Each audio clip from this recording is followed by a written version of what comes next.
Hello बच्चों, good afternoon.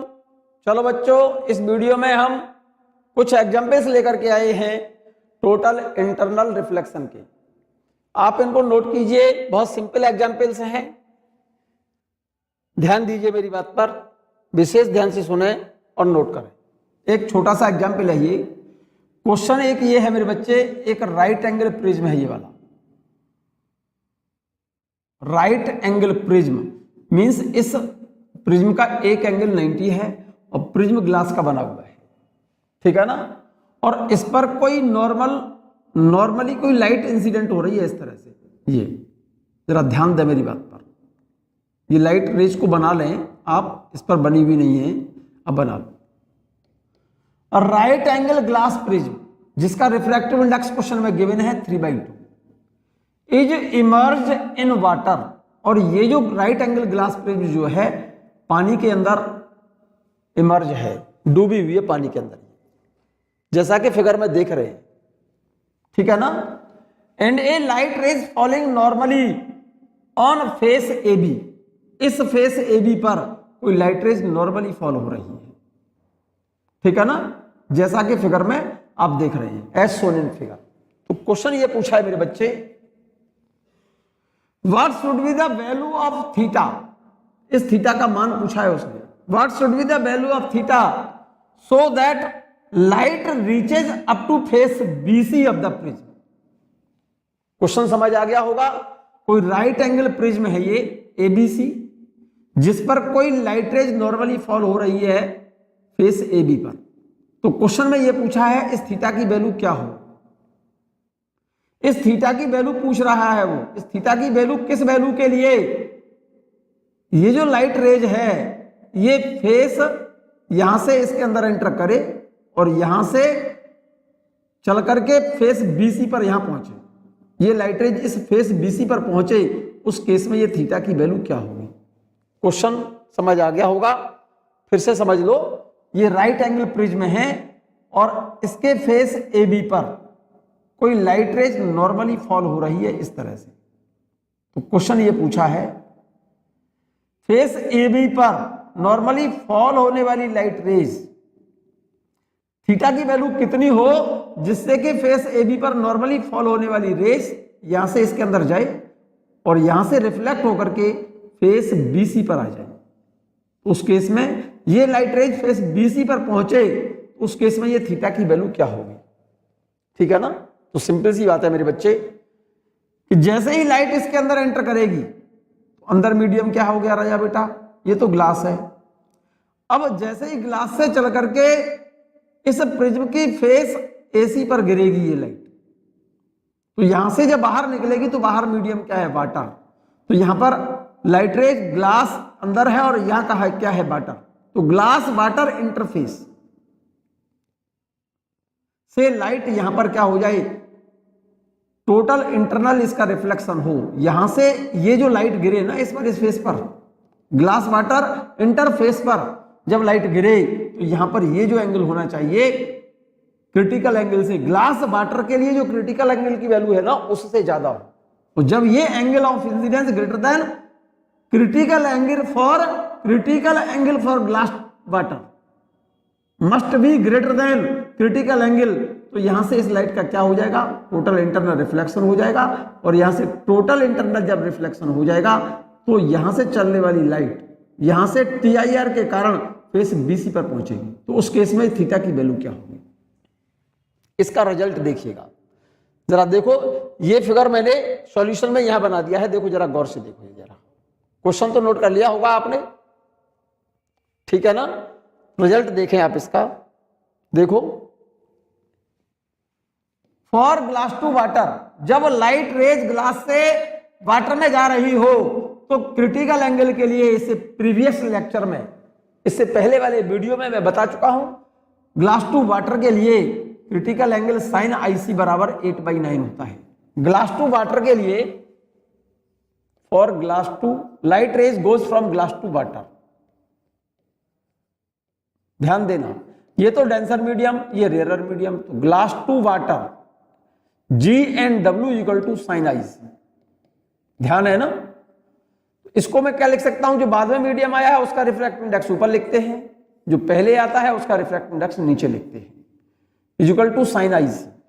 Sign I C तो जरा गौर से देखें, वाटर का रिफ्रैक्टिव इंडेक्स कितना है, sine I C equal to water का रिफ्रैक्टिव इंडेक्स होता है 4/3 और ग्लास का होता है 3/2, तो वैल्यू आ गई 8/9। तो ग्लास टू वाटर के लिए critical angle sine I C की वैल्यू होती है 8/9। ये बात हम जानते हैं, ये पहले वाले लेक्चर में पढ़ चुके हैं, ये बात मैंने लिख दी है। When light rays goes from glass to water then critical angle sine I C बराबर होता है 8/9। और light rays face A B पर जो नॉर्मली फॉल हो रही है, ये वाली लाइट फेस बी सी पर तभी पहुंचेगी जब इस लाइट का इस फेस ए सी से क्या हो जाए, टोटल इंटरनल रिफ्लेक्शन। इसका मतलब ग्लास वाटर इंटरफेस से इसका टोटल इंटरनल रिफ्लेक्शन हो, तो after T I R this light rays reaches to face A C B C. Light will reach up to face B C of prism when total internal reflection will takes place at glass water interface। Glass water interface से light का total internal reflection हो जाए यहां से, तो light कहां पहुंचेगी, face BC पर पहुंचेगी। Glass water interface, glass water interface तो ये वाला हो गया ना, जहां पर ग्लास और वाटर दोनों मिल रही है, क्योंकि इस बाउंड्री के इधर तो ग्लास है और इस बाउंड्री के इधर क्या है, वाटर है।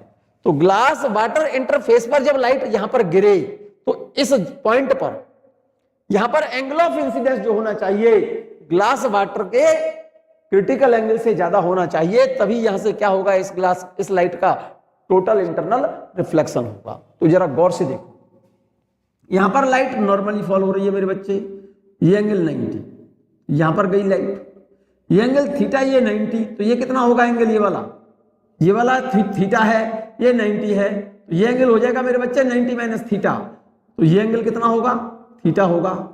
तो ग्लास वाटर इंटरफेस पर एंगल ऑफ इंसिडेंस किसके बराबर है, थीटा के बराबर।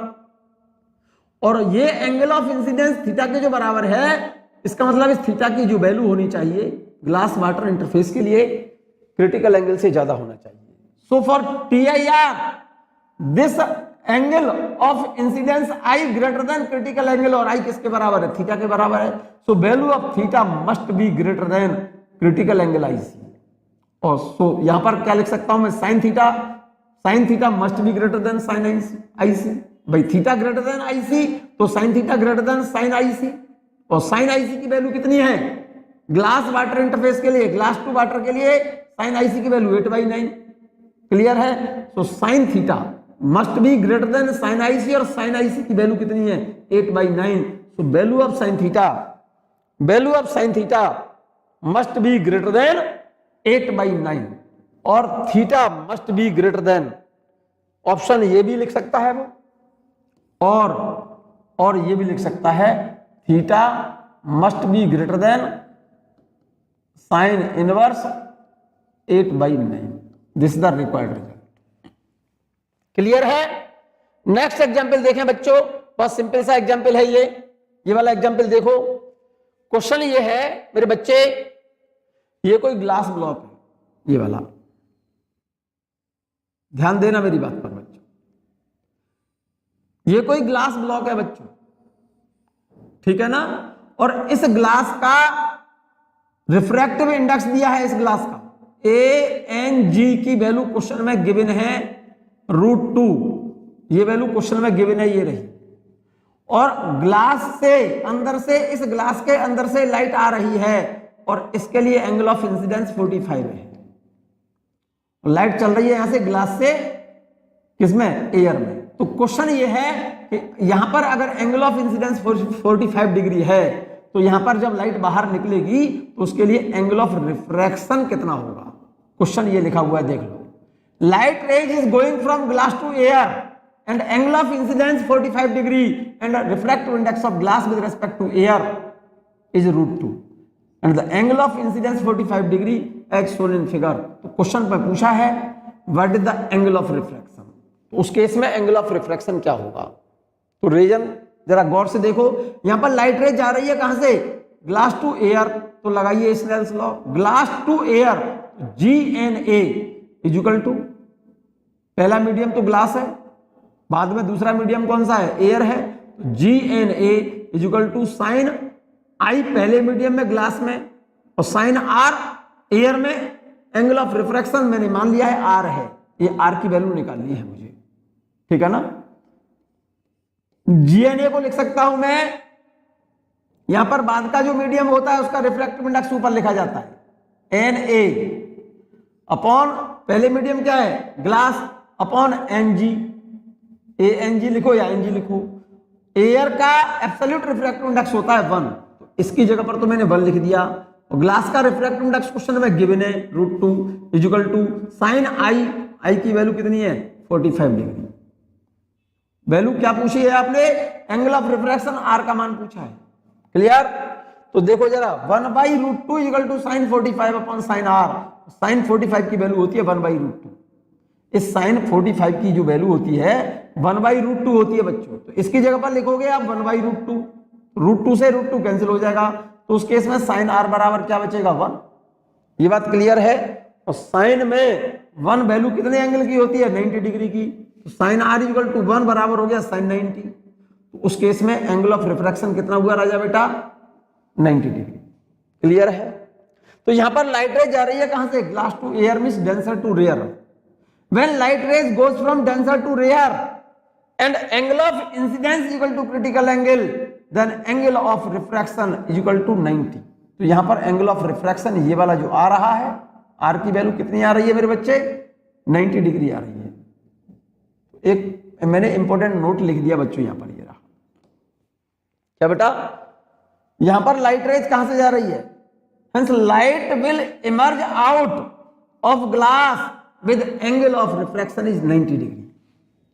तो यहां पर एक सिंपल सा पॉइंट ध्यान दीजिए मेरी बात पर, जब लाइट रेज डेंसर से रेयरर में जाए और डेंसर मीडियम में angle of incidence critical angle के बराबर हो, तो रेयरर मीडियम में एंगल ऑफ रिफ्रैक्शन कितना होगा 90 होगा, ये बात मैंने नोट कर दिया यहां पर।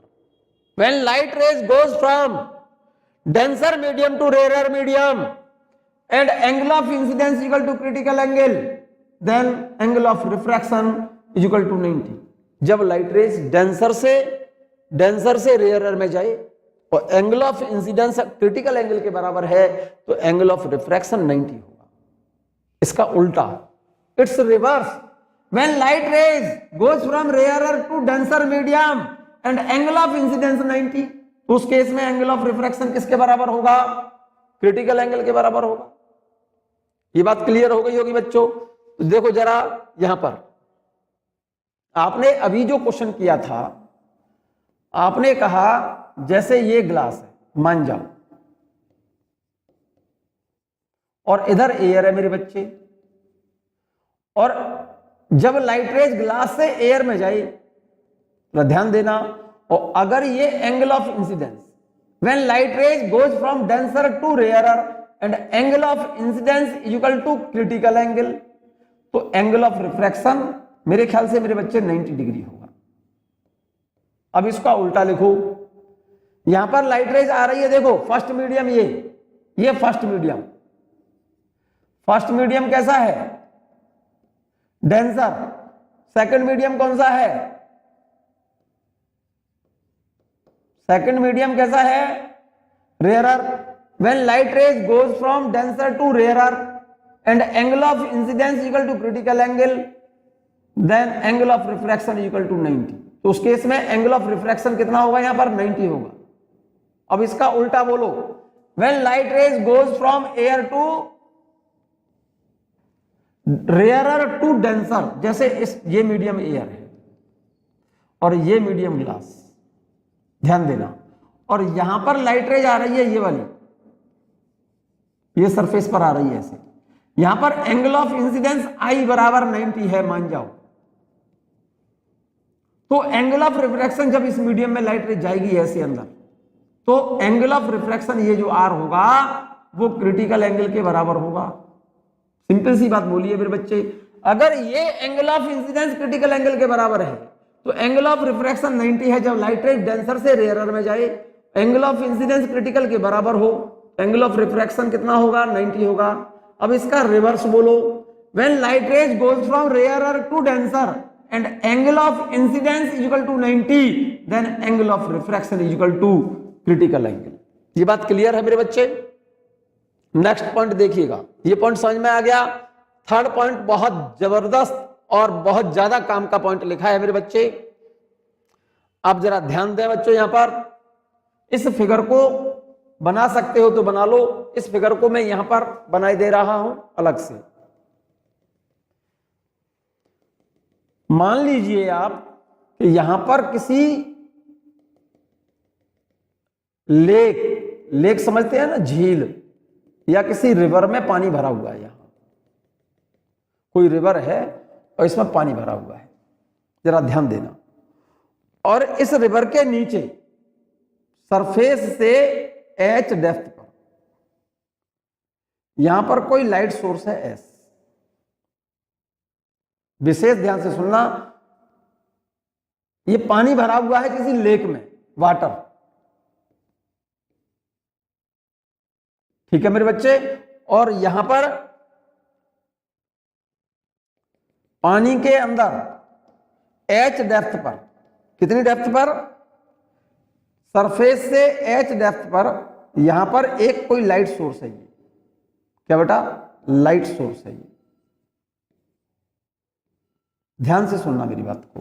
तो इस लाइट सोर्स से चलने वाली लाइट एक तो सीधी जा रही है ऐसे, इस लाइट के लिए एंगल ऑफ इंसिडेंस कितना होगा?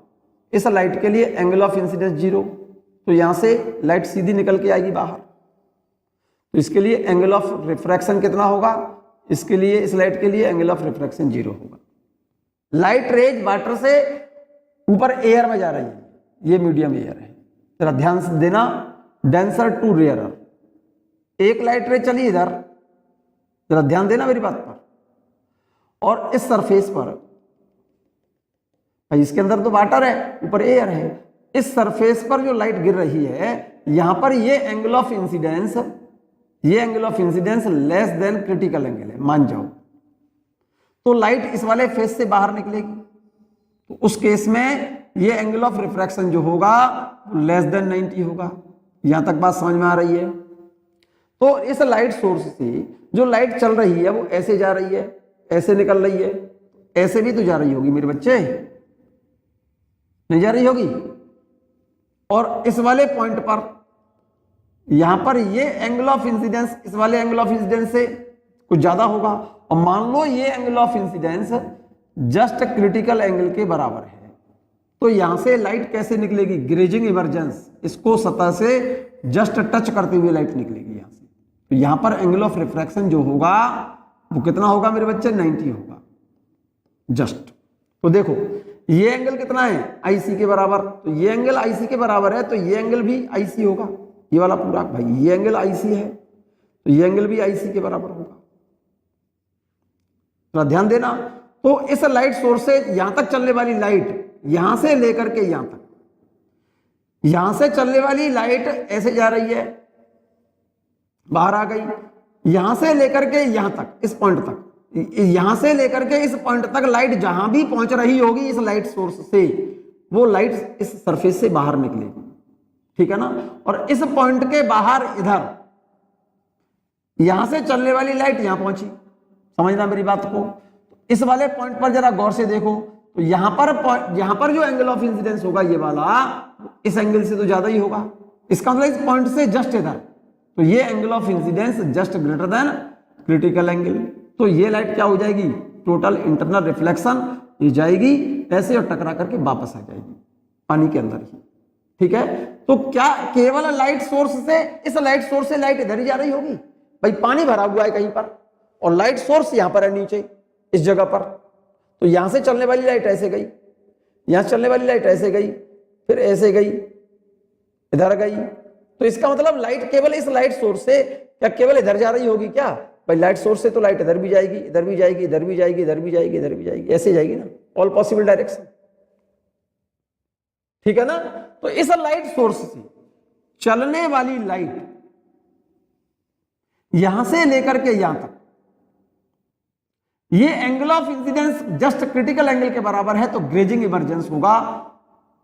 केवल यहां से इधर ही थोड़ी जाएगी लाइट सेम प्रोसीजर इधर भी तो होगा मेरे बच्चे, यहां से चलने वाली लाइट, इसके लिए ये angle less than critical angle, less than critical angle, तो लाइट बाहर आएगी ऐसे।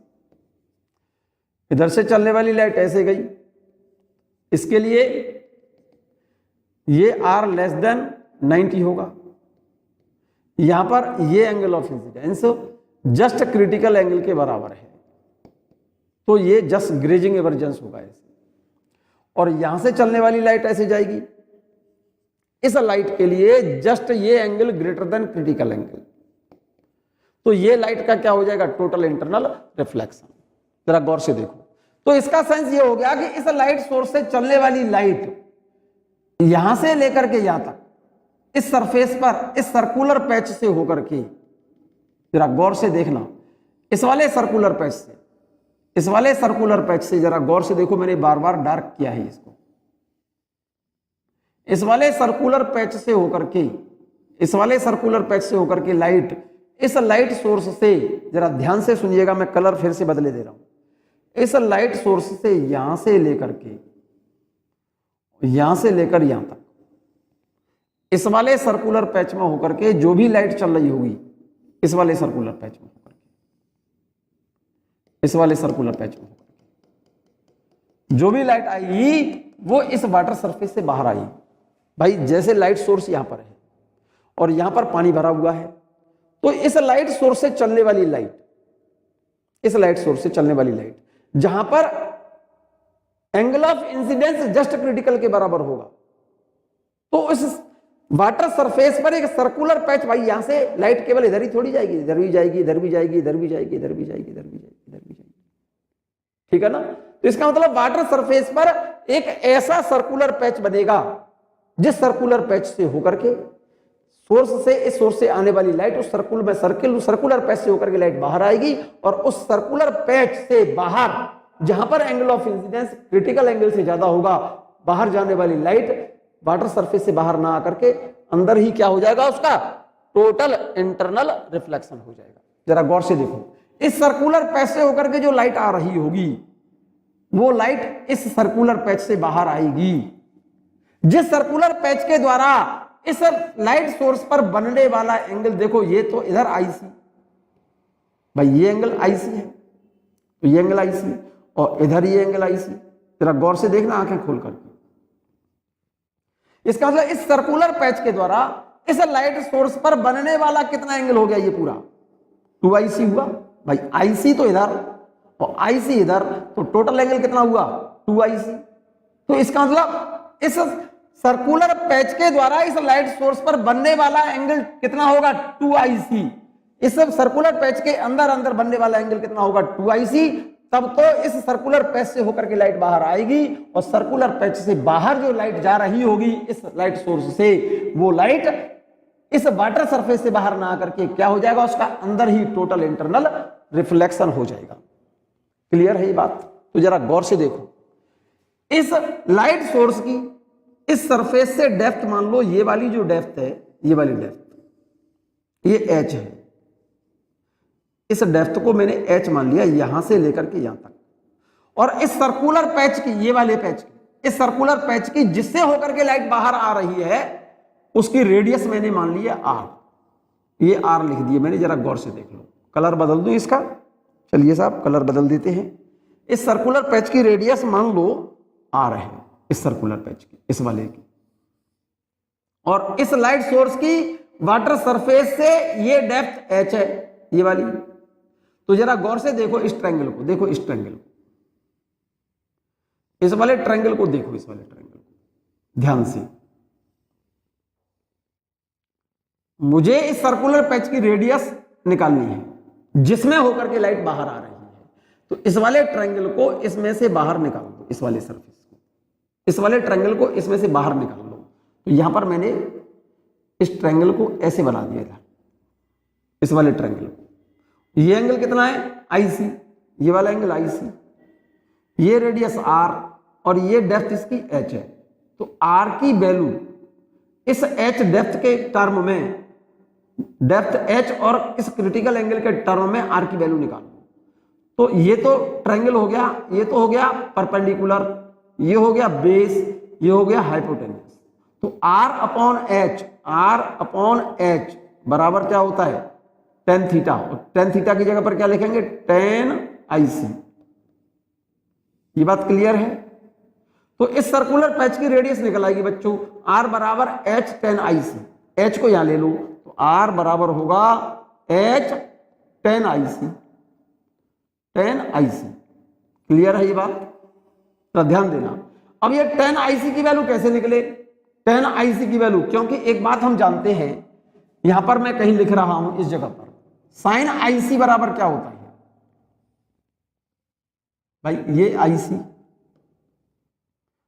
ठीक है ना, ध्यान दो।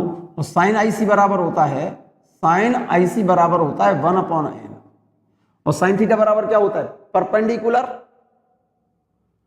Upon hypotenuse. तो इस वाले ट्रायंगल में ये तो परपेंडिकुलर हो गया, ये तो हो गया 1, और हाइपोटेनियस, ये हाइपोटेनियस, तो ये हो गया n।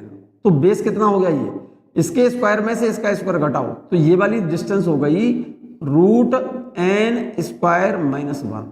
तो यहां से इस वाले ट्रायंगल से टेन आईसी की वैल्यू कितनी हो जाएगी, यहां से tan IC equal to, tan IC बराबर perpendicular by base 1 upon root N square minus 1। तो टेन आईसी की ये वाली वैल्यू हटा करके यहां से इस जगह पर सब्स्टिट्यूट कर दो, तो आर की वैल्यू निकल आएगी।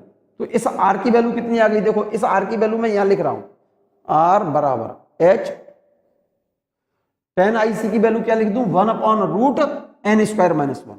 तो 1 upon root N square minus 1। तो आर बराबर आ गया result H upon root N square minus 1। यहां पर एन तो रिफ्रैक्टिव इंडेक्स है इस मीडियम का वाटर का, और एच इस लाइट सोर्स की वाटर सरफेस से डेप्थ है। जैसे जैसे एच का मान बढ़ाओगे बच्चों, जरा देखो गौर से, फॉर्मूले में एच बढ़ाओगे तो इस सर्कुलर पैच की रेडियस और इस सर्कुलर पैच का एरिया बढ़ेगा, जिससे होकर के लाइट बाहर आ रही है। But angular size subtended by this circular patch on the light source 2IC does not change. H का मान बढ़ाने पर उस सर्कुलर पैच की रेडियस और सर्कुलर पैच का एरिया बढ़ेगा, जिसमें उसे होकर के लाइट बाहर आ रही है। लेकिन सर्कुलर पैच के द्वारा सोर्स पर बनने वाला जो एंगुलर साइज 2IC है, इसका मान एच पर डिपेंड नहीं करेगा। एच का मान लो इस लाइट सोर्स को मैं डेप्थ बढ़ा दूं, तो इस सर्कुलर पैच जिसमें से होकर के लाइट बाहर आ रही है, उसकी रेडियस और इसका एरिया तो बढ़ेगा, लेकिन उस सर्कुलर पैच के द्वारा उस लाइट सोर्स पर जो एंगल बन रहा है, जिसमें होकर के लाइट बाहर आ रही है, उस एंगल का मान चेंज नहीं होगा। ये बात मैंने यहां लिखी है बच्चों, देखो जरा, यहां पर मैंने यही पॉइंट मार्क किया है, जरा गौर से देखें आप। ये कोई लाइट सोर्स है, ये रहा, ध्यान दो, यहां से चलने वाली लाइट सीधी जा रही है, एक तो ये वाली पानी से बाहर निकलेगी। इस लाइट सोर्स की सरफेस से मैंने डेप्थ मानी है एच, चेक देख लो, ये एच लिख रहा है। यहां से चलने वाली लाइट, जहां पर बनने वाला एंगल ये वाला angle of incidence less than critical angle है, तो लाइट बाहर आ जाएगी, जिसके लिए एंगल ऑफ रिफ्रैक्शन 90 से कम होगा। तो अब जो लाइट इधर जा रही है, इधर से यहां पर, जिसके लिए angle of incidence critical angle के बराबर है, तो जस्ट ग्रेजिंग इमर्जेंस होगा, क्योंकि यहां पर R 90 है। और इस पॉइंट के जस्ट इधर जो लाइट यहां लाइट सोर्स से आ रही होगी, उसके लिए angle of incidence greater than critical angle होगा। उस लाइट का क्या हो जाएगा, यहां पर टोटल इंटरनल रिफ्लेक्शन। सेम इसी तरह से यहां पर ले लो, इधर ये angle of incidence less than critical angle, तो लाइट बाहर आ रही है। इसके लिए angle of incidence equal to critical angle, surface को टच करते हुए बाहर आ रही है। और इसके लिए angle of incidence greater than critical angle, TIR हो गया। तो इसका मतलब इस सर्कुलर पैच से होकर के जो भी लाइट सोर्स से चलने वाली लाइट इस सर्कुलर पैच से होकर के बाहर निकल कर आएगी, और इस सर्कुलर पैच से बाहर जाने वाली लाइट क्या हो जाएगा उसका टोटल इंटरनल रिफ्लेक्शन। तो क्वेश्चन ये पूछता है इस सर्कुलर पैच की रेडियस और इस सर्कुलर पैच का एरिया क्या हो जिस सर्कुलर पैच से होकर के सोर्स से चलने वाली लाइट पानी से बाहर निकले। तो इस सर्कुलर पैच की रेडियस निकालनी है मुझे। तो यहां से लेकर के यहां तक इस रेडियस को मैंने ये कैपिटल आर लिख दिया है, कोई दिक्कत तो नहीं है बच्चों। ये डेप्थ इसकी एच है। जरा देखो मैंने ये पॉइंट नोट कर दिया यहां पर, फिगर आपने मैं जहां तक समझता हूं बना लिया होगा, ठीक है ना। बना लिया है तो बहुत अच्छी बात है, नहीं बना लिया तो और भी अच्छी बात है। पहले फिगर बना लीजिए, बड़ा काम का फिगर है ये। S is a light source, ये रखा है at depth H in water, पानी के अंदर कोई लाइट सोर्स है एस एच गहराई पर। Light will come out of water through a circle of radius R subtending an angle 2IC means 98 degree at the surface. मतलब इस सर्कुलर पैच के द्वारा लाइट सोर्स पर बनने वाला एंगल इधर आईसी और इधर आईसी, तो कितना हो गया 2IC। वाटर टू एयर के लिए क्रिटिकल एंगल कितना होता है, वाटर टू एयर के लिए क्रिटिकल एंगल होता है 49 डिग्री। तो 49 इधर और 49 इधर, तो टोटल एंगल कितना हो गया 98 डिग्री, ठीक है ना। इनसाइड दिस सर्कल, यहां पर लिख दिया मैंने, inside this circle I is less than और इक्वल टू क्रिटिकल एंगल। इस सर्कल के अंदर अंदर एंगल ऑफ इंसिडेंस, इस सर्कल के भीतर, इस सर्कल के अंदर एंगल ऑफ इंसिडेंस जो है या तो क्रिटिकल एंगल से कम है या जस्ट क्रिटिकल एंगल के बराबर है, या तो उससे कम है या जस्ट क्रिटिकल एंगल के बराबर है। सो इनसाइड दिस सर्कल, इस सर्कल की बात कर रहा है, आई इज लेस देन और equal to I C, hence light will come out from water surface but outside this circle, इस सर्कल के बाहर, outside this circle, outside of this circle I is greater than critical angle, then total internal reflection will takes place, TIR हो जाएगा, वो light water surface से बाहर नहीं निकल कर आएगी, ठीक है ना। hence light will not come out from water surface। मान लिया है आपने आर क्या है, उस सर्कुलर पैच की रेडियस है आर, तो आपने इस सर्कुलर पैच की रेडियस मानी है मेरे बच्चे आर। एच लाइट सोर्स की वाटर सरफेस से डेप्थ है और आईसी क्रिटिकल एंगल है, ये बात लिख दी है मैंने। आर तो radius of circular patch from which light is comes out from water surface and A is area of circular patch from which light come out from water surface. तो उस सर्कुलर पैच को जरा गौर से देखो, इस वाले figure को, कौन से फिगर को देखो जरा, मैं यहां पर मार्क कर रहा हूं। मुझे इस सर्कुलर पैच की, इस वाले सर्कुलर पैच की, इस सर्कुलर पैच की, इस वाले सर्कुलर पैच की देख लो ध्यान से, इसकी रेडियस चाहिए मुझे और इसका एरिया चाहिए। तो रेडियस तो यहां से लेकर के यहां तक हो गई बच्चों, ये वाली रेडियस मान ली है मैंने, तो इसको तो आर कहो, ये डेप्थ एच है। और यहां पर जरा गौर से देखो, इस वाले ट्रायंगल को जरा गौर से देखो,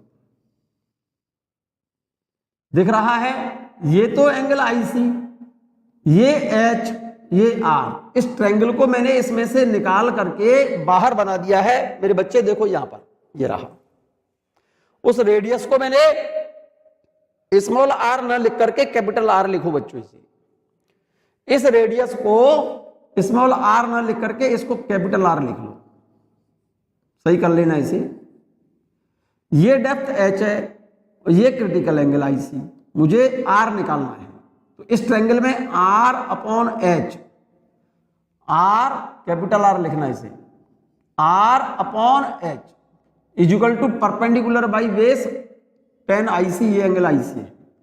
तो आर बराबर क्या हो गया, कैपिटल आर है ये, R is equal to H को यहां ले लो, एच इंटू tan आईसी, इसको नंबर डाल दो इक्वेशन नंबर फर्स्ट।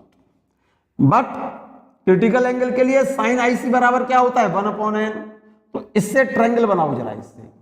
तो ये ट्रायंगल में जरा गौर से देखो, इसी एंगल को मैंने आईसी लिया है, इस वाले से साइन आईसी बराबर 1/n, तो ये तो परपेंडिकुलर, ये हाइपोटेनियस। साइन थीटा बराबर होता है परपेंडिकुलर बाई हाइपोटेनियस। परपेंडिकुलर तो 1 हो गया बच्चों इस ट्रायंगल में, हाइपोटेनियस ये n हो गया। क्यों n हो गया, यहाँ 1/n है ना, तो ये तो परपेंडिकुलर होता है, ये हाइपोटेनियस होता है, तो ये हाइपोटेनियस। तो इसका बेस कितना हुआ, इसके स्क्वायर में से इसका स्क्वायर घटा दो और उसका रूट ले लो, तो root n square minus 1। Clear है? तो इस ट्रायंगल से, इस वाले ट्रायंगल से tan IC की वैल्यू निकाल लो इससे, तो tan IC बराबर क्या हो जाएगा, यहां से tan IC बराबर होगा परपेंडिकुलर बाई बेस। परपेंडिकुलर कितना है 1, बेस कितना है रूट n स्क्वायर माइनस 1, रूट n square minus 1। This the equation number second. tan IC की वैल्यू यहां से ये वाली वैल्यू हटाओ और इस जगह पे लगा दो, तो tan IC की value 1 upon root n square minus 1 यहां लिख दोगे, तो सर्कुलर पैच की रेडियस निकल आएगी। इस सर्कुलर पैच की रेडियस निकल आएगी जिसमें होकर के लाइट बाहर आ रही है। तो h तो ये रहा, tan IC की जगह पर 1 upon root n square minus 1, तो सर्कुलर पैच की रेडियस आ गई h upon root n square minus 1। Clear है? उस सर्कुलर पैच की रेडियस आ गई r बराबर h upon root n square minus 1, और साइन IC बराबर होता है 1 अपॉन n, ये बात ध्यान रही। क्लियर है?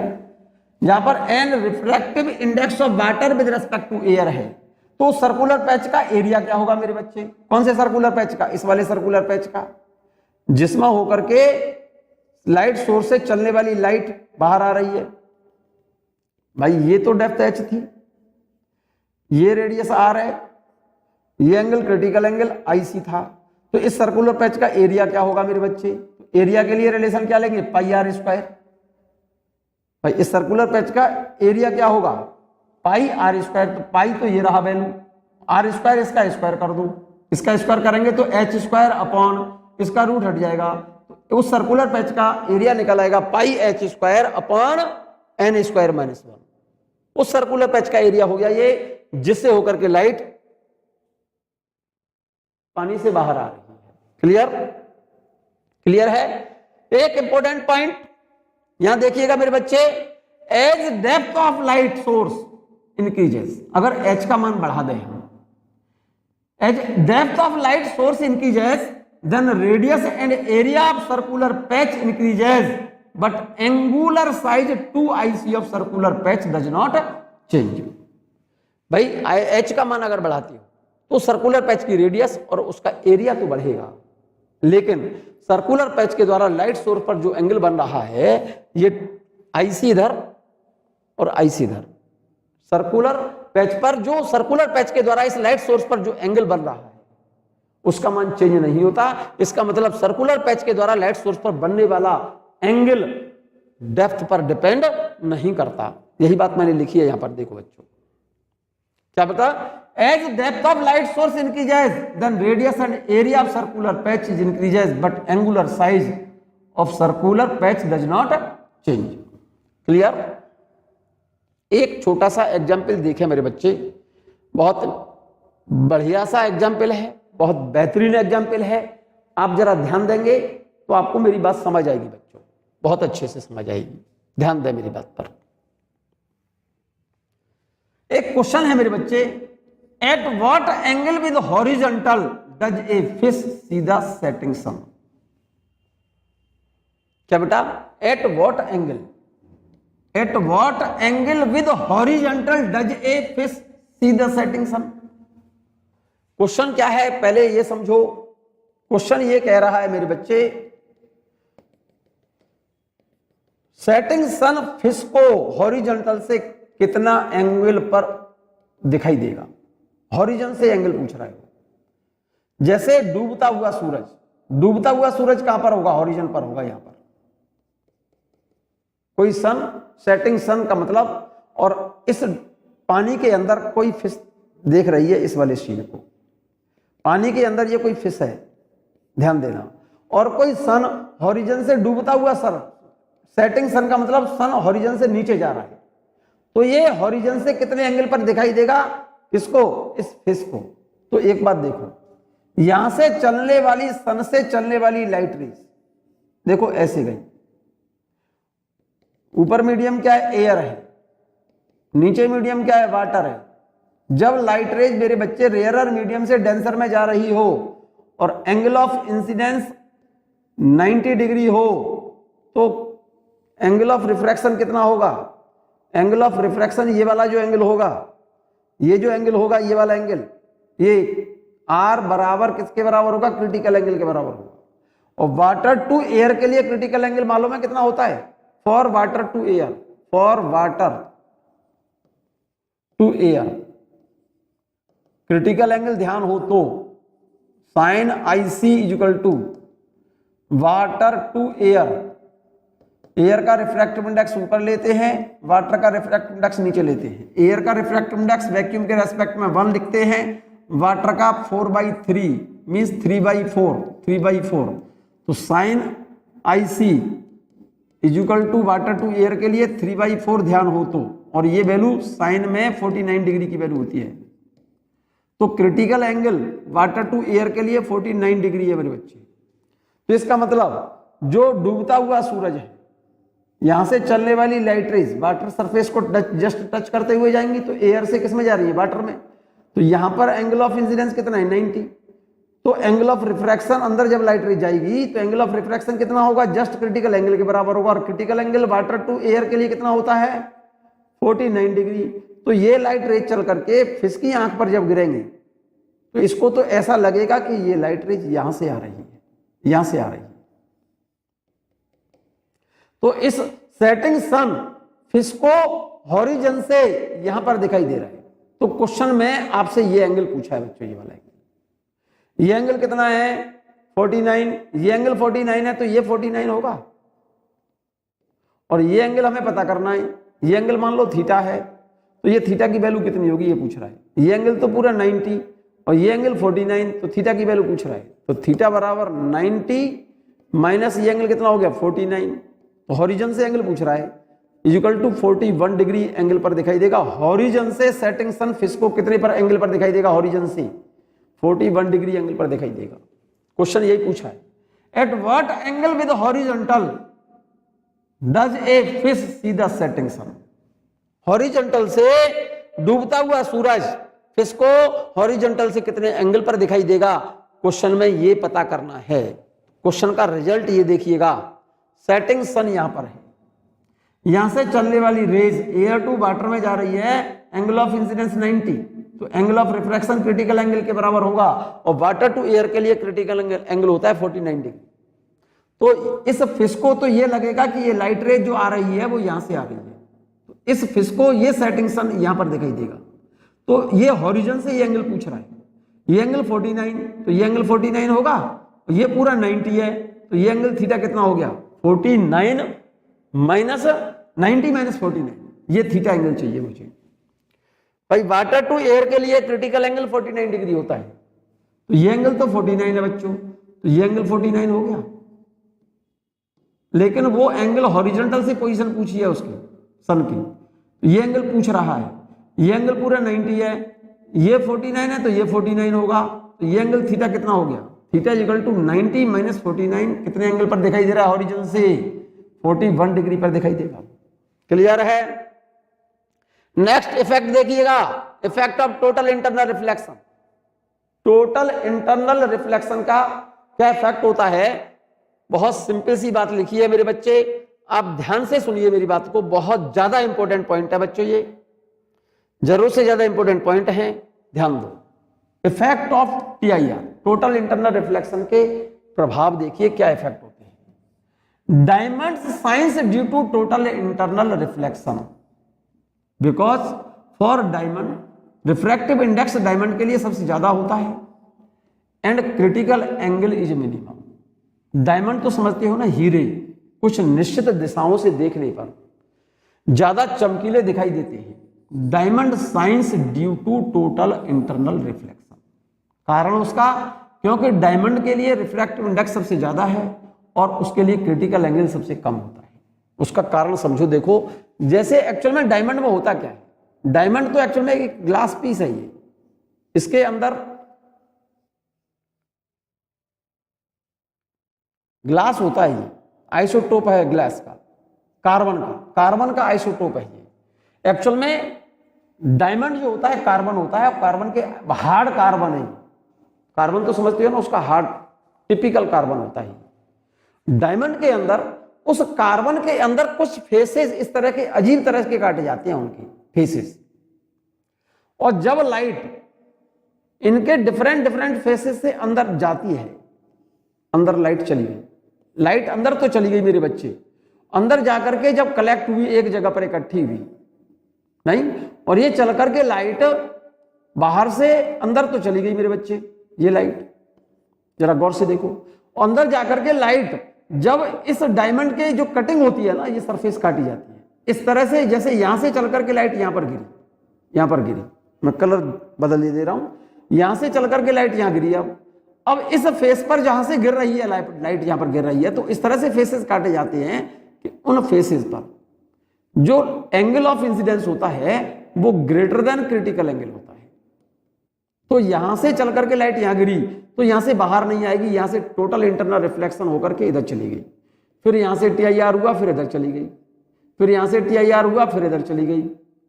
और जिन फेसेस पर गिरने वाली लाइट के लिए angle of incidence less than critical angle हुआ, तो उन फेसेस से लाइट बाहर निकलेगी।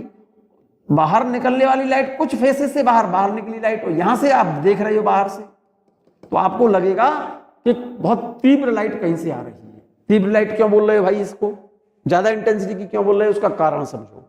क्योंकि डायमंड के अंदर जो फेसेस काटे जाते हैं इस तरह से काटे जाते हैं कि उन फेसेस से होकर के लाइट अंदर तो चली जाती है, लेकिन हर एक फेस से लाइट अंदर जाने के बाद बाहर नहीं निकलती, क्योंकि अंदर लाइट चली गई, लेकिन अंदर लाइट जब डिफरेंट डिफरेंट फेसेस पर गिरती है तो वहां से उसका टोटल इंटरनल रिफ्लेक्शन होता है। लेकिन कुछ फेसेस इस तरह से बनाए जाते हैं उस पर कि उन फेसेस पर लाइट गिरी तो उन पर angle of incidence less than critical angle होगा, तो उन फेसेस से फिर लाइट बाहर निकलती है। तो डिफरेंट डिफरेंट फेसेस से लाइट अंदर तो ज्यादा चली गई, लेकिन कुछ ही फेसों से, क्योंकि अंदर जाकर के लाइट वो एकत्रित हुई एक जगह पर, और फिर वो लाइट चल करके अंदर ही उनका टोटल इंटरनल रिफ्लेक्शन होता रहता है, और कुछ फेसेस से ही वो लाइट बाहर आती है। और जिन फेसेस से लाइट बाहर आती है तो वो अंदर तो गई लाइट सभी फेसेस से, और कुछ ही फेसेस से वो लाइट बाहर आई, तो अंदर जाने वाली लाइट की इंटेंसिटी एकत्रित हो गई सब जगह पर। कुछ ही फेसों से वो सारी पूरी की पूरी लाइट बाहर आई, तो बाहर आने वाली लाइट की इंटेंसिटी, कुछ फेसेस से निकलने वाली लाइट की इंटेंसिटी क्या दिखती है, बहुत ज्यादा ब्राइटनेस उसकी दिखती है, उसकी इंटेंसिटी सबसे ज्यादा दिखती है। तो हमको लगता है कि डायमंड चमक रहा है, शाइनिंग कर रहा है। इसीलिए लाइन लिखी है ये, diamond shines due to total internal reflection, कारण because refractive index of diamond is maximum and critical angle is minimum. क्योंकि इसका क्रिटिकल एंगल कम होने के कारण इसके अंदर तो चली जाती है लाइट, लेकिन अंदर जाने के बाद हर एक फेस से ये लाइट बाहर नहीं आती। तो अंदर जाने वाली लाइट की इंटेंसिटी बढ़ गई, लेकिन हर फेस से बाहर नहीं आ रही है, वो बढ़कर के इंटेंसिटी कुछ ही फेसेस से बाहर निकली, और जिन फेसेस से बाहर निकली तो ऐसा लगता है कि डायमंड चमक रहा है, शाइनिंग दे रहा है। ये किसकी वजह से हुआ, टोटल इंटरनल रिफ्लेक्शन के कारण। दूसरा इफेक्ट देखिए, ध्यान दीजिए मेरी बात पर। तुमने जैसे देखे हो पेपर वेट देखे हैं ना, पेपर वेट तो देखा होगा मेरे बच्चे। पेपर वेट जो होते हैं उनके अंदर तुमने देखा हो, पेपर वेट के अंदर जो एयर बबल है वो बाहर से देखने पर ज्यादा चमकीले दिखाई देते हैं, ज्यादा शाइनिंग दिखाई देती है उनकी। ऐसा क्यों? ऐसा इसलिए क्योंकि पानी के अंदर या ग्लास के अंदर जो एयर बबल है बाहर से देखने पर वो ज्यादा चमकीले दिखाई देते हैं। किसके कारण? टोटल इंटरनल रिफ्लेक्शन के कारण। An air bubbles in water और in glasses shines due to total internal reflection. जैसे ध्यान दीजिए मेरी बात पर, जैसे ये कोई ग्लास ब्लॉक है या इसके अंदर पानी भरा हुआ है और इसके अंदर ये कोई एयर बबल है, और ये मटेरियल किसका है? ग्लास है ये पूरा, ये एयर बबल है। तो इसके अंदर मीडियम क्या है? एयर। इसके भीतर क्या मीडियम है? एयर। बबल के अंदर एयर है और बाहर क्या है? ये ग्लास। बाहर से लाइट आई यहां पर, तो बाहर से लाइट जब आई तो इसके अंदर जो जा रही है ना, यहां पर तो लाइट ग्लास में चल रही है ना, और ग्लास से चल करके जैसे ही इस बबल के सरफेस पर गिरेगी तो अंदर क्या है? एयर। बाहर तो ग्लास और अंदर एयर, तो डेंसर टू रेयरर।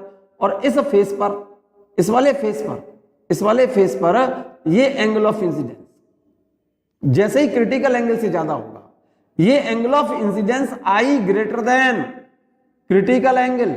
मैं इसका कलर बदल के लिख रहा हूं बच्चों। ये जो क्रिटिक आई है ये वाला जो एंगल ऑफ इंसिडेंस है जैसे क्रिटिकल एंगल से ज्यादा होता है तो ये लाइट इसके अंदर जैसी अंदर गई है, इस सरफेस पर एयर बबल है ग्लास से, जैसे ही एयर के अंदर जाएगी लाइट तो ग्लास एयर इंटरफेस पर angle of incidence critical angle से ज्यादा होने के कारण ये लाइट बाहर निकलेगी, ऐसे इसके अंदर नहीं जाएगी। इसका क्या हो जाएगा, टोटल इंटरनल रिफ्लेक्शन। यहां से आप देख रहे हो तो आपको ये जो बुलबुला है ना एयर का, एयर बबल, ये शाइनिंग देता हुआ दिखाई देगा, चमकीला दिखाई देगा। यही लिखा है एन एयर बबल इन पानी और इन कांच shines due to total internal reflection. Glass या वाटर के अंदर जो एयर बबल होते हैं बाहर से देखने पर ज्यादा चमकीले दिखाई देते हैं, किसके कारण, टोटल इंटरनल रिफ्लेक्शन के कारण। थर्ड इफेक्ट देखो मेरे बच्चे, बड़ा काम का पॉइंट लिखा है राजा बेटा, मिराज। क्या होता है मिराज? मिराज होता है, इसको आप अपनी भाषा में भ्रम मरीचिका बोलते हैं इसको। क्या बेटा? It takes place in deserts. रेगिस्तान में मिराज बनता है बच्चों, मिराज फॉर्म होता है। It takes place in deserts. Underline कर लेना, क्वेश्चन प्रॉब्लम में तुम्हारी। आपने देखा हो कभी, कहां पर, रेगिस्तान में जाइए आप, रेगिस्तान तो देखा है, सुना तो होगा, डेजर्ट्स, डेजर्ट्स कहते हैं रेगिस्तान को। वहां पर क्या होगा, ग्राउंड लेवल पर, क्या बेटा, ग्राउंड लेवल पर, क्योंकि वहां तो रेगिस्तान में तो नीचे क्या है, बालू है, तो गर्मियों के दिनों में डेजर्ट्स के अंदर, रेगिस्तान में क्या होता है, ये जो बालू होती है ना, रेत जो होता है वो बहुत ज्यादा गर्म होता है। तो एयर जो ग्राउंड लेवल के पास में जो एयर होगी वो हॉट एयर होगी। ग्राउंड लेवल के पास में जो एयर होगी ये हॉट एयर होगी। जैसे जैसे हाइट बढ़ती जाएगी भाई, ग्राउंड लेवल पर तो टेम्परेचर ज्यादा होगा, मोर टेम्परेचर, ग्राउंड लेवल के पास में, ग्राउंड के पास में तो मोर टेम्परेचर, यहां पर तो पास में तो टेम्परेचर ज्यादा होगा, टेम्परेचर यहां पर ज्यादा होगा। रेगिस्तान में ग्राउंड लेवल पर टेम्परेचर ज्यादा होगा और ग्राउंड से ज्यादा हाइट पर टेम्परेचर कम होगा। यहां पर टेम्परेचर लेस होगा, less temperature. Less temperature means air का टेम्परेचर कम है, ठंडी एयर डेंस होती है, हॉट एयर रेयरर होती है। तो टेम्परेचर, मोर टेम्परेचर मींस क्या बेटा, जो ठंडी गर्म हवा है वो तो रेयर मीडियम, और जो ठंडी हवा है वो डेंसर मीडियम। एक्चुअल में हॉट एयर में, हॉट एयर की लेयर दूर दूर होती है और कोल्ड एयर की लेयर पास पास होती है, और जो लेयर का पास पास है वो तो डेंसर मीडियम हो गया। तो इसका मतलब डेजर्ट्स के अंदर, रेगिस्तान में ग्राउंड लेवल के पास में रेयरर मीडियम है, और जैसे जैसे हाइट बढ़ाओगे एयर ठंडी होगी, वहां पर डेंसर मीडियम होगा। तो रिफ्रैक्टिव इंडेक्स डेजर्ट्स के अंदर हाइट बढ़ने पर रिफ्रैक्टिव इंडेक्स बढ़ता है। डेजर्ट्स के अंदर मिराज में हाइट बढ़ने के साथ रिफ्रैक्टिव इंडेक्स बढ़ेगा, क्योंकि more mu means denser medium. Refractive index ज्यादा है तो मीडियम डेंसर कहलाता है, और रिफ्रैक्टिव इंडेक्स कम है तो मीडियम रेयरर कहलाता है। ये बात जानते होंगे आप। तो डेजर्ट्स में क्या बेटा, मिराज में, मिराज फॉर्म होता है डेजर्ट्स के अंदर, रेगिस्तान में, और रेगिस्तान में हाइट बढ़ने के साथ रिफ्रैक्टिव इंडेक्स बढ़ता है। इसका मतलब ऊपर तो हो गया डेंसर मीडियम और नीचे हो गया रेयरर मीडियम। तो तुमने देखा हो रेगिस्तान में ग्राउंड लेवल पर जो पेड़ खड़े होते हैं, पेड़ कहां होते हैं रेगिस्तान में, खजूर के पेड़ होते हैं लंबे लंबे, तुमने देखा हो तो। रेगिस्तान में गए हो कभी तो वहां तो खजूर के पेड़ होंगे मेरे बच्चे। क्या के पेड़ होंगे, खजूर के पेड़ होंगे।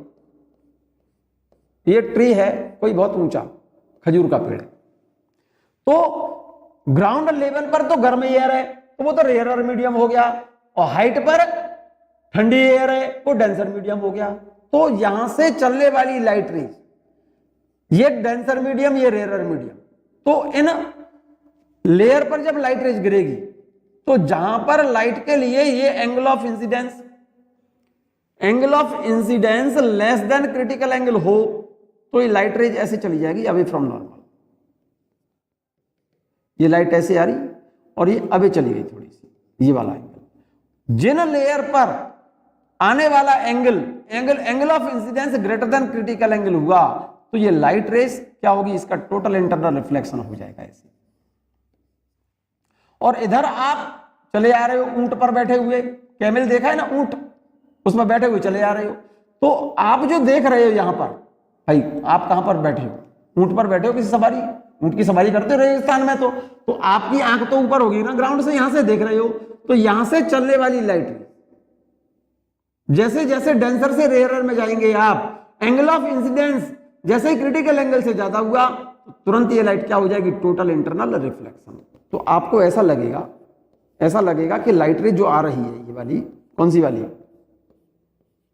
ये जो लाइट रेज आ रही है वो आपको लगेगा कि यहां से आ रही है, इस देखने वाले को लगेगा एक्चुअल में लाइट आ तो रही है यहां से और टोटल इंटरनल रिफ्लेक्शन के कारण लाइट पहुंच गई यहां पर, तो इस देखने वाले को लगेगा कि लाइट यहां पर आ रही है। तो इस ऑब्जर्वर को ऐसा लगेगा कि ग्राउंड पर इस पेड़ की इन्वर्टेड इमेज बनी हुई है, तो इसको, इस देखने वाले को, ऑब्जर्वर को क्या लगता है, डेजर्ट्स के अंदर यहां पर ग्राउंड पर पानी भरे होने का भ्रम हो जाता है, जिसकी वजह से उसको ऐसा महसूस होता है कि ये पेड़ की जो इमेज ग्राउंड पर पानी में बन रही है।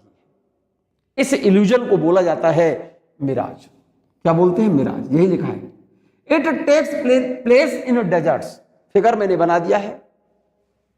In mirage refractive index increases with height and path of light rays in mirage is concave.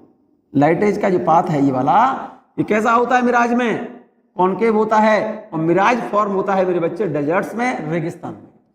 ये बात मैंने यहां बना भी दिया है फिगर, देखिएगा। डेजर्ट्स में, रेगिस्तान में ग्राउंड लेवल पर हॉट एयर होती है, और ग्राउंड लेवल से ऊपर जाओगे तो वहां पर कैसी होती है, कोल्ड एयर। कोल्ड एयर का मतलब होता है डेंसर मीडियम, हॉट एयर का मतलब होता है रेयरर मीडियम, ठीक है नहीं। डेजर्ट्स में, मिराज में हाइट बढ़ने के साथ रिफ्रैक्टिव इंडेक्स बढ़ती है, और मिराज में लाइट रेज का पाथ कॉनकेव होता है। ये क्वेश्चन प्रॉब्लम है तुम्हारी, क्या बेटा। तो डेजर्ट्स के अंदर ऑब्जर्वर को ऐसा लगता है कि इस ऑब्जेक्ट की इन्वर्टेड इमेज ग्राउंड पर बन रही है, तो इस ऑब्जर्वर को ग्राउंड पर पानी भरे होने का भ्रम हो जाता है। इस इल्यूजन को, इस भ्रम को मिराज कहा जाता है।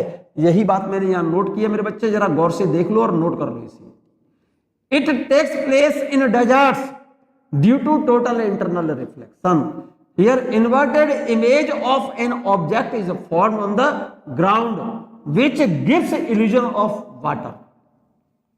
This phenomena is called mirage. इस फिनोमिना को क्या बोला जाता है, मिराज कहा जाता है बच्चों। क्लियर। मैंने नोट करके यहां एक पॉइंट और लिखा है, in mirage refractive index of air increases with height. Mirage में हाइट बढ़ने के साथ साथ रिफ्रैक्टिव इंडेक्स बढ़ता है। ये बात क्लियर होगी आपको। नेक्स्ट इफेक्ट देखिएगा टोटल इंटरनल रिफ्लेक्शन का बच्चों, लूमिंग। लूमिंग होता है मेरे बच्चे कोल्ड कंट्रीज में, यह भी एक तरह से इल्यूजन है। कोल्ड कंट्री में क्या बेटा, लूमिंग बोलते हैं इसको। It is a reverse effect of mirage. It is reverse effect of mirage. It takes place in cold countries. Cold countries में क्या होता है, ठंडे देशों में, जरा गौर से देखो, कोल्ड कंट्रीज में ग्राउंड लेवल पर कोल्ड एयर होती है, और कोल्ड एयर होती है डेंसर, और ग्राउंड से हाइट पर चलोगे तो हॉट एयर है। Hot air means rarer medium. ध्यान देना, किसमें, लूमिंग में हाइट बढ़ने के साथ रिफ्रैक्टिव इंडेक्स घटता है। तो देखो एरो मैंने रिफ्रैक्टिव इंडेक्स का ऐसे लगाया है, हाइट तो इधर बढ़ रही है, हाइट बढ़ने पर रिफ्रैक्टिव इंडेक्स लूमिंग में घटता है। सिंपल सी बात है, क्योंकि लूमिंग कोल्ड कंट्रीज में होता है। कोल्ड कंट्रीज में ग्राउंड लेवल के पास तो कोल्ड एयर होगी, cold air denser medium, ground level से जैसे जैसे हाइट बढ़ेगी एयर कैसी हो जाएगी, हॉट, और हॉट एयर होती है रेयरर मीडियम। तो कोल्ड कंट्रीज में जो ऑब्जेक्ट ग्राउंड पर होते हैं, जैसे ये कोई ऑब्जेक्ट है, इस ऑब्जेक्ट से चलने वाली लाइट, क्योंकि कोल्ड एयर तो डेंसर मीडियम हो गया, तो डेंसर से चलने वाली लाइट जैसे ही angle of incidence critical angle से बराबर हुआ तो क्या होगा, ये इसका हो जाएगा टोटल इंटरनल रिफ्लेक्शन। और यहां पर कोई ऑब्जर्वर है, तो इस ऑब्जर्वर को ऐसा लगेगा कि लाइट यहां से आ रही है। तो एक्चुअल में कोल्ड कंट्रीज में जो ऑब्जेक्ट ग्राउंड पर होते हैं, ऑब्जर्वर को ऐसा लगता है कि एक्चुअल में ऑब्जेक्ट तो ये रहा, यहां से चलने वाली लाइट डेंसर से किधर जा रही है, रेयरर में, और जब angle of incidence greater than critical angle हो तो टोटल इंटरनल रिफ्लेक्शन हो जाएगा, तो लाइट इस पाथ से वापस आएगी, और यहां पर ऑब्जर्वर को ऐसा लगेगा कि लाइट यहां से आ रही है। तो इस ऑब्जर्वर को क्या दिखेगा कि इस ऑब्जेक्ट की इन्वर्टेड इमेज ये एयर में दिखाई देगी, उल्टी, ये ऑब्जेक्ट उल्टा दिखाई देगा हवा में। इस इल्यूजन को बोला जाता है लूमिंग। यही मैंने लिखा है, it is a reverse of mirage, it takes place in cold countries, here inverted image of an object on the ground are form in the sky. जो ऑब्जेक्ट ग्राउंड पर है उसकी उल्टी इमेज हवा में दिखाई देती है। It takes place due to total internal reflection, this effect is called looming. ठीक है, in looming refractive index of air decreases with height. Looming में हाइट बढ़ने के साथ रिफ्रैक्टिव इंडेक्स घटता है। Path of light rays in mirage, mirage में light rays का पाथ कैसा बताया था, कॉनकेव। देखिएगा मिराज में लाइट रेज का पाथ कैसा है, कॉनकेव, जबकि लूमिंग में लाइट रेज का पाथ कैसा है, कॉन्वेक्स। यही बात मैंने लिखी है, path of light rays in mirage is concave and in looming path of light rays is convex. Looming में लाइट रेज का पाथ कॉन्वेक्स शेप में होता है, कॉन्वेक्स। लूमिंग में तो कॉन्वेक्स है लाइट रेज का पाथ, और मिराज में लाइट रेज का पाथ कैसा है, कॉनकेव। ये क्वेश्चन प्रॉब्लम है तुम्हारी दोनों ही। क्लियर है ये बात,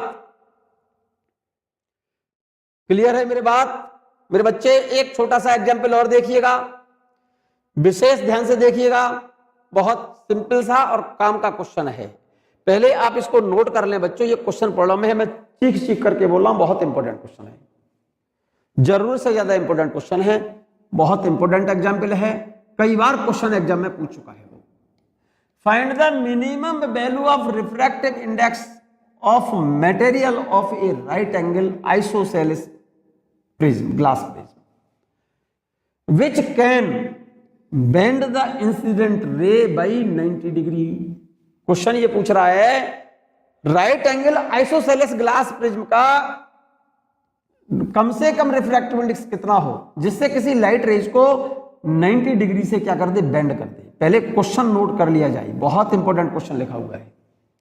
isosceles right angle glass prism का कम से कम रिफ्रैक्टिव इंडेक्स कितना हो जिससे उस पर इंसिडेंट रे को 90 डिग्री से बेंड कर दे। क्वेश्चन ये है, ये कोई आइसोसेलेस का मतलब जिसके दो साइड बराबर हो, राइट एंगल प्रिज्म है, तो ये कह रहा है इस पर कोई लाइट रेज आ रही है और इस लाइट रेज को ये 90 डिग्री से बेंड कर दे।